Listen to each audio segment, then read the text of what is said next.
when you see a small part and you report it and treat it, that predicts less recurrence. If you do it with hot bleed, now with cold clamp, or with hot clamp, or thinking about polytectomy, it will fail, and we have to remove all the small parts, and then work with the ring, with the borders.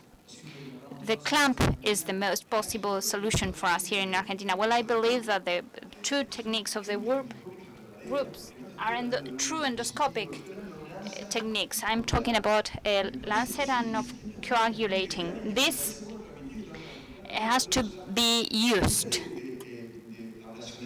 The ablation in a prophylactic manner of the borders, these were resections done with microadenoma technique. Sometimes we are certain that we didn't leave a lesion and we don't see anything, and drastically the rate of recurrence drops. So, Eliza, I think they are going to stay. The cast is more difficult because you have to see how to use the clamp in that resection and to burn in the resected area with the lance forceps. I believe that is not for everybody to do, but the ablation of the borders, yes. Okay, thank you. Thank you, Jose. Bueno, vamos a invitar al doctor. We will invite Dr. Nicholas Talley, Pro Vice Chancellor of Newcastle University in Australia. Dr. Talley, they are inviting you to the floor. He will talk about eosinophils and the GI tube.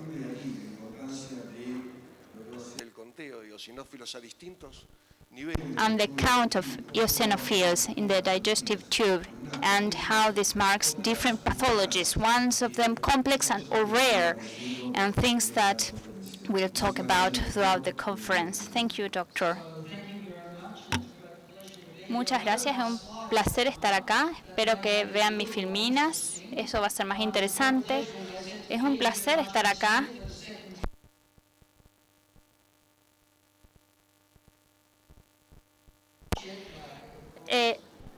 Trabajaremos con la filmina, esperemos que aparezca, porque traje 4. A ver si es esa, sí, perfecto. Hablaré sobre los trastornos eosinofílicos y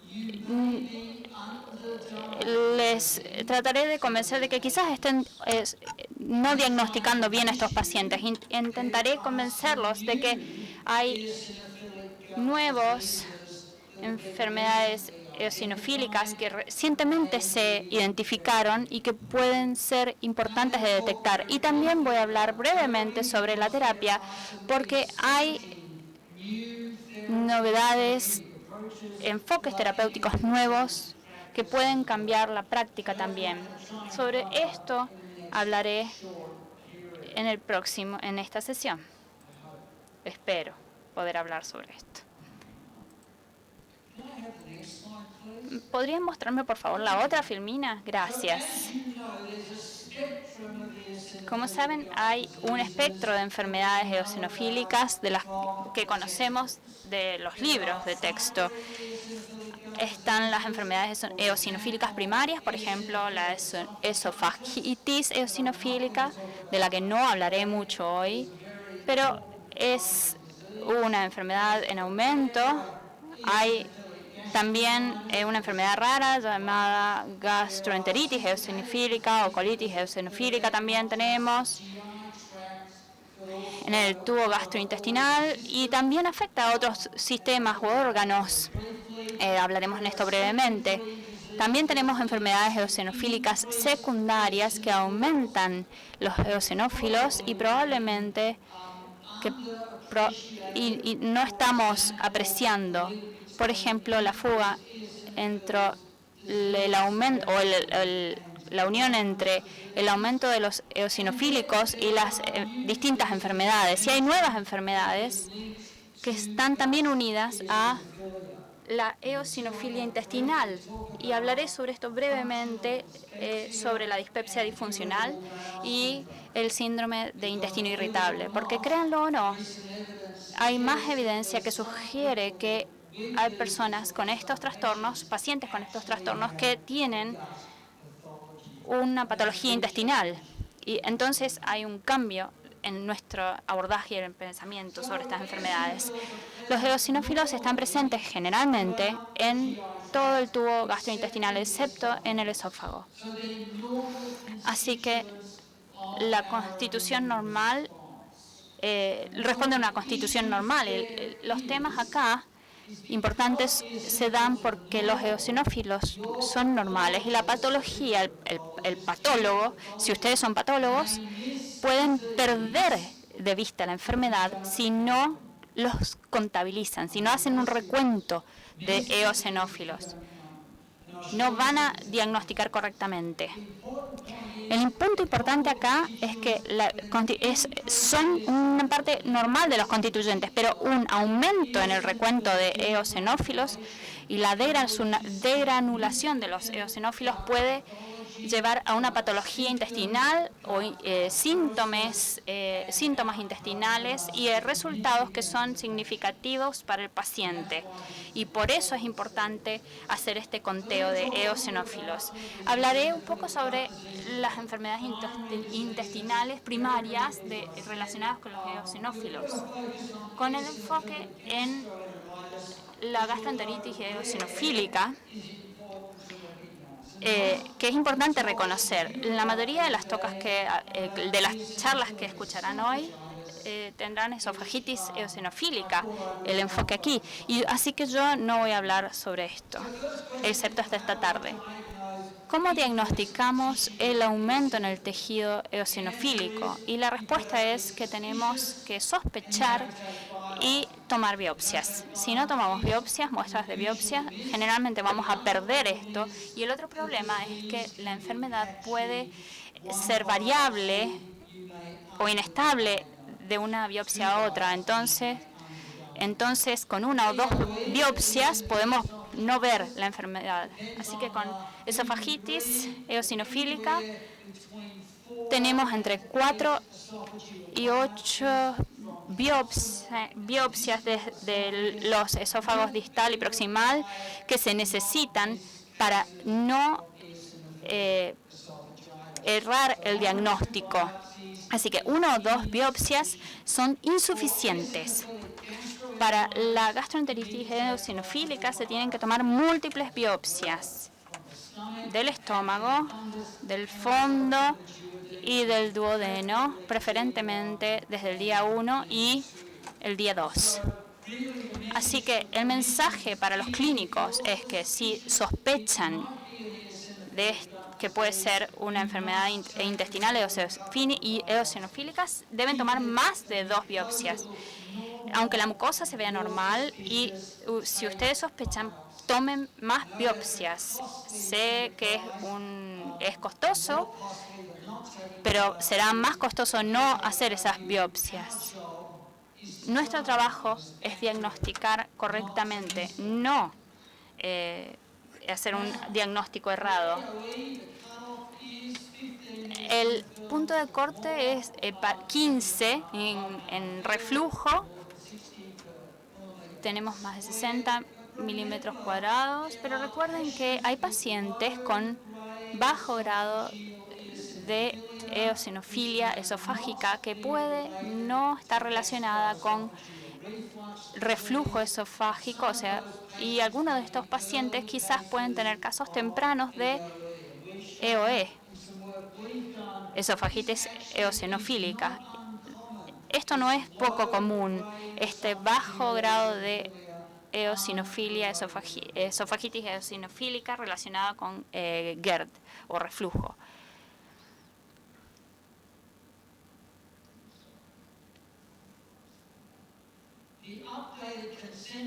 El consenso internacional actualizado sobre la esofagitis eosinofílica indica que hay una respuesta al inhibidor de la bomba de protones, y en este caso no es una enfermedad.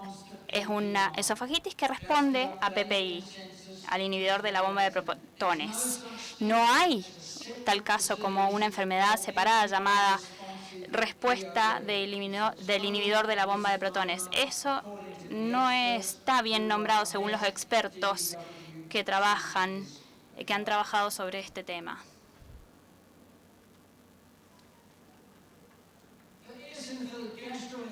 La gastroenteritis eosinofílica es una enfermedad que ha cambiado a lo largo de los años su conocimiento sobre el mismo, y ha habido una mayor relación con las enfermedades mucosas y con la serosa. Y esto los hace menos frecuentes. Esta enfermedad es una enfermedad rara donde hay muchos eosinófilos. En 3/3 de los casos se pueden reconocer, y hay una infiltración eosinofílica que se consideraría normal. La mayoría de los patólogos no perderían este diagnóstico, pero la enfermedad puede ser, como ya dije, irregular. Sin embargo, hay buena evidencia. Un número de estos pacientes comenzaron en forma temprana y no se les detectó, se les diagnosticó como un síndrome disfuncional, como por ejemplo intestino irritable, donde se relacionó con el tracto intestinal o el colon. Creo que es importante darnos cuenta de que la eosinofilia en sangre periférica. Tenemos que hacer el conteo y ver los síntomas en el tracto gastrointestinal. Esto sería datos diferenciales. ¿Recuerdan la clasificación de Klein? Esto es para recordarnos que la gastroenteritis eosinofílica tiene un síndrome mucoso y un síndrome obstructivo y seroso que se presenta en la ascitis eosinofílica, que es muy raro, pero he visto casos.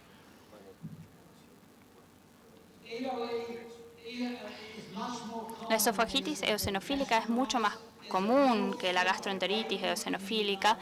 En los Estados Unidos es más común en la parte norte del país que en la parte sur.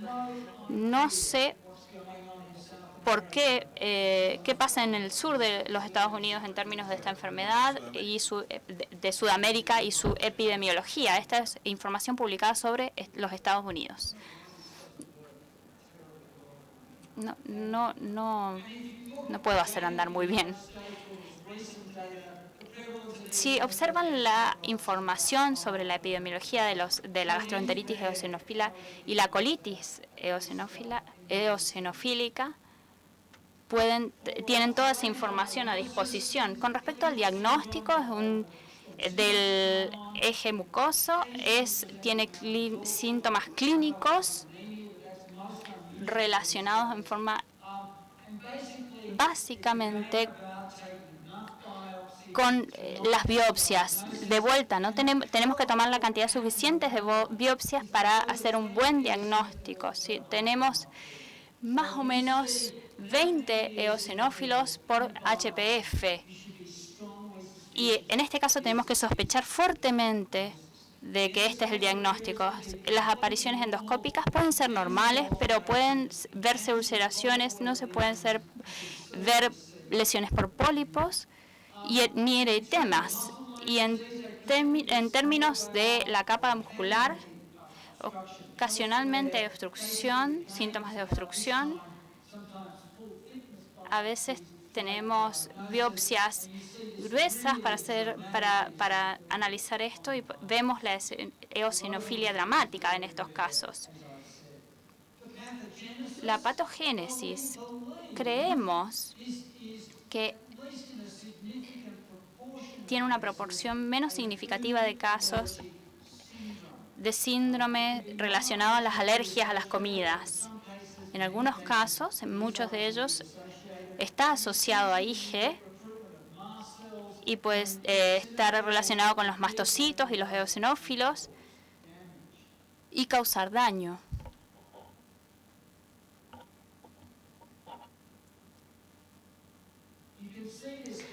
Pueden ver esta desgranulación eosinofílica en las proteínas. Acá tienen tinción de proteínas y pueden ver ausencia de eosinófilos en la biopsia y una desgranulación dramática de los eosinófilos en algunas de estas biopsias. En otras palabras, puede haber una desconexión entre el número de eosinófilos y el daño que causan por la degranulación y porque no se pueden ver. Si observan la expresión de los genes, tenemos una microonda y hay una sobreregulación de los genes. Hay muchos, incluidos los hemoquímicos de los tejidos, pero esto probablemente son fenómenos secundarios junto con los procesos alérgicos a las comidas. Tenemos la patogénesis, que nos da alguna idea del tratamiento potencial. Acá tenemos es importante hacer un diagnóstico diferencial. Mi parásito preferido es el parásito de los animales, el hookworm, o parásito intestinal. Es una patología muy característica que se relaciona con la enfermedad colónica y que responde de manera hermosa a las terapias antiparasitarias, que reaccionan en 3 días. En 3 días curan al paciente si hacen el diagnóstico correcto. No hay opciones, pero no están disponibles a nivel comercial todavía. La forma diferencial entre eje y la enfermedad de Crohn, lo interesante es que si hay una subapreciación de la relevancia de los eosinófilos en la enfermedad de Crohn, esto imposibilita el resultado o complica el resultado de la enfermedad de Crohn. Y es muy importante que nos demos cuenta entonces de su relación. Si observamos la enfermedad celíaca y tenemos estas enfermedades provocadas por los alimentos, también tenemos eosinófilos activos y la degranulación está presente. También es muy importante la hipersensibilidad asociada a la eosinofilia en el tracto gastrointestinal. Es importante hacer esto. No quiero olvidar a la vasculitis. De vuelta puede ser subdiagnosticada, pero no se puede tener una infiltración eosinofílica en el intestino que está unida a otros síndromes como granulomatosis eosinofílica con poliangitis. Si tenemos un paciente con asma en particular y enfermedad eosinofílica, piensen en este diferencial. A nivel clínico esto es muy importante. Si lo pierden, es un problema. Así que tienen que pensar sobre esto en la práctica. El síndrome hipereosinofílico con participación gastrointestinal es importante detectar con los pacientes, sobre todo aquellos que tienen problemas cardíacos. Acá tienen que hacer recuento sanguíneo y recuento de eosinófilos, que será más alto de 1.500 células por milímetros a lo largo de 6 meses. Y acá nos muestra el gap con la enfermedad.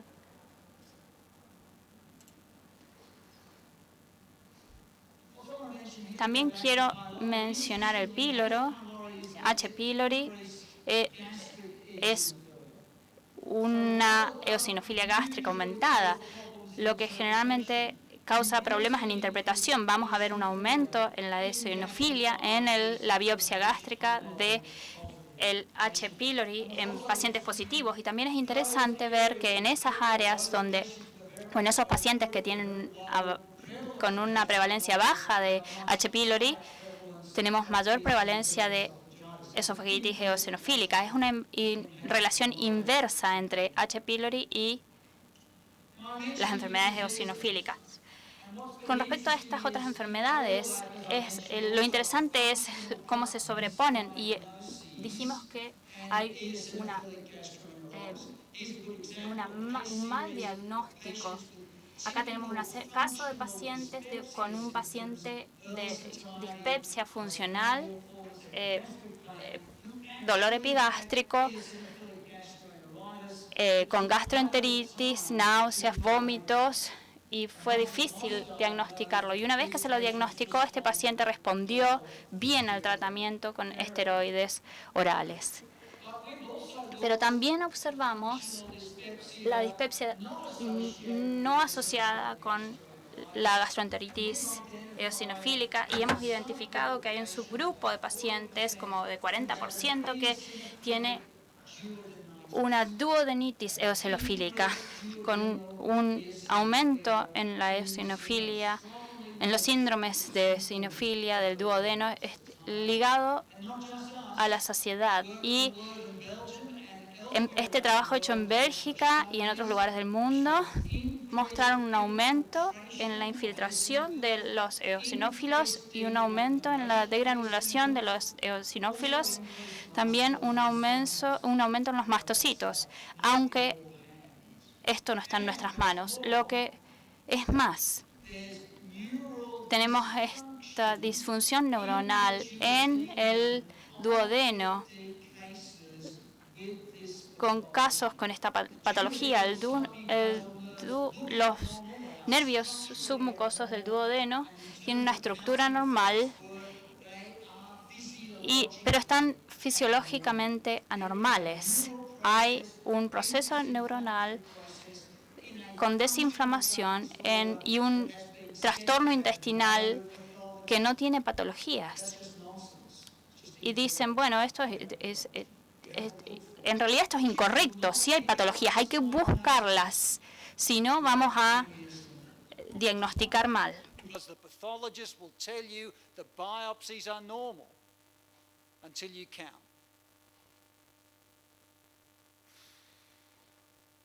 We've also shown this in children, and just like in eosinophilic gastroenteritis, there's a much higher duodenal eosinophil load in children with functional dyspepsia compared with controls. And this is really, I think, about the allergic diathesis that's affecting the industrialized world everywhere.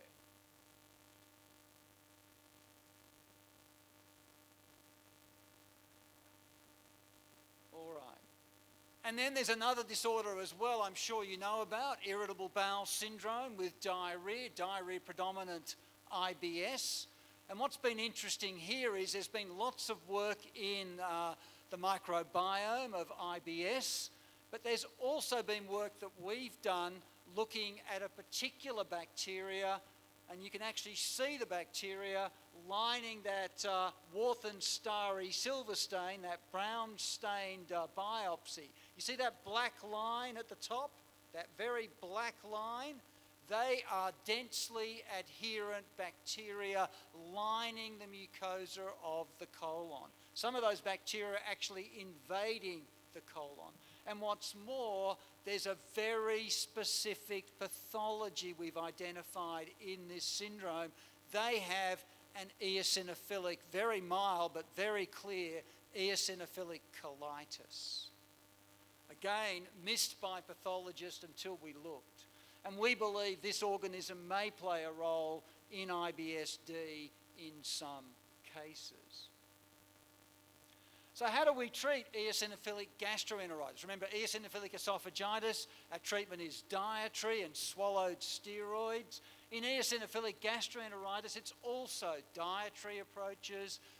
Oral steroids have been common first-line therapies with or without immunomodulator therapy, but there's a significant relapse rate, about 2/3 relapse. There's work with eosinophilic stabilizing drugs like montelukast. Antihistamines may also play a role because mast cells are involved and indeed should probably be used. And there's also interesting work with proton pump inhibitors. PPIs suppress eosinophils. In the esophagus, absolutely clear. In functional dyspepsia, we've shown they suppress eosinophilic duodenitis, which is probably how they work. It's got nothing to do with acid. And there are case reports of PPIs working in eosinophilic gastroenteritis. ¿Ahí escuchan? ¿Sí? Perfecto. Tal vez la terapia más interesante de la gastroenteritis eosinofílica es este tratamiento que no ha sido probado hasta el momento, con receptores inhibidores. Se apaga el reclutamiento de los músculos y es muy prometedor en los ensayos en humanos con gastroenteritis eosinofílica. Es una terapia nueva y que puede ser muy bien tolerada. Para resumir, tenemos una serie de enfermedades o trastornos eosinofílicos de los que conocemos. También la eosinofilia tiene un rol probablemente en la patología relativa y en la patogénesis de algunos de los otros trastornos